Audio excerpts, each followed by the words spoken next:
What is your identity? എന്താണ് നിൻ്റെ വ്യക്തിത്വം? നിനക്കൊരു ഐഡൻറ്റിറ്റി ഇല്ലല്ലോ എന്നാരെങ്കിലും നമ്മളോട് പറഞ്ഞാൽ നമുക്ക് എന്തോരം വിഷമമായിരിക്കും. എന്താണ് ഒരു മനുഷ്യൻ്റെ വ്യക്തിത്വം നിശ്ചയിക്കുക? അയാൾ ചെയ്തു കൂട്ടുന്ന പ്രവൃത്തികളാണോ? മറ്റുള്ളവർ അയാളെക്കുറിച്ച് പറയുന്ന കാര്യങ്ങളാണോ? അതോ ജീവിതത്തിൽ ഞാൻ എന്തൊക്കെ ആയിരിക്കുന്നു, ഞാൻ ജീവിതത്തിൽ എന്തൊക്കെ നേടിയിരിക്കുന്നു, എനിക്ക് എന്തൊക്കെ വസ്തുവകകൾ സ്വന്തമായിട്ടുണ്ട് എന്നുള്ളതാണോ എൻ്റെ വ്യക്തിത്വം നിശ്ചയിക്കുക?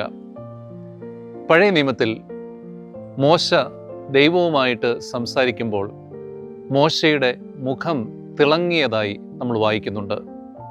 അതവൻ്റെ വ്യക്തിത്വത്തിൻ്റെ ഭാഗമായി മാറി.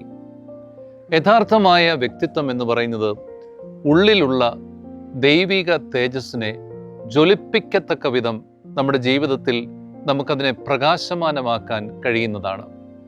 എത്രമാത്രം നമ്മുടെ ഉള്ളിലുള്ള നന്മയെ, ദൈവിക തേജസ്സിനെ പുറത്തു കൊണ്ടുവരാൻ കഴിയുന്നുവോ അത്രമാത്രം നമുക്ക് മനുഷ്യരുമായിട്ടുള്ള ഇടപെടലുകളിൽ വളരെ സ്വാതന്ത്ര്യവും സുതാര്യതയും നന്മ പകർന്നു കൊടുക്കാനുള്ള കഴിവുമുണ്ടാവും.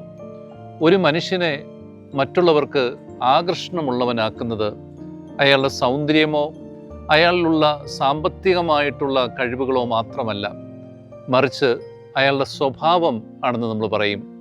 ആ സ്വഭാവം എന്ന് പറയുന്നത് ഉള്ളിലുള്ള ദൈവിക തേജസ്സിനെ പുറത്തേക്ക് കൊണ്ടുവരുന്നതാണ്.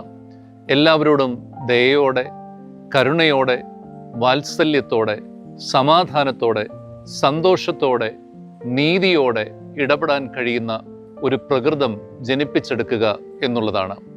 ഈ നോമ്പ് കാലത്തിൽ നാം നമ്മളോട് ചോദിക്കേണ്ട ഒരു ചോദ്യമാണ്, എന്താണ് എൻ്റെ വ്യക്തിത്വം? എങ്ങനെയാണ് ഞാനതിനെ രൂപപ്പെടുത്തിയിരിക്കുന്നത്?